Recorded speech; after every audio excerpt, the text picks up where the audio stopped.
ചന്ദ്രന്റെ ഹോട്ടലിൽ ഗ്യാസില്ല, ടൗണിലെ ഹോട്ടലിൽ ഗ്യാസില്ല, കഞ്ഞിക്കുഴിയിലെ ഗോപൻ ചേട്ടന്റെ തട്ടുകടയിലും ഗ്യാസില്ല.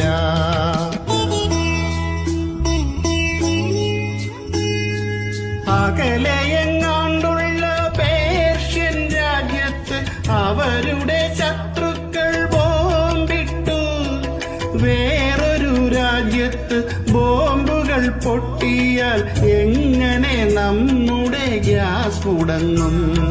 വല്ലപ്പോഴും കാണൂ വാർത്തകൾ, നാട്ടിൽ നടക്കുന്ന കാര്യങ്ങൾ.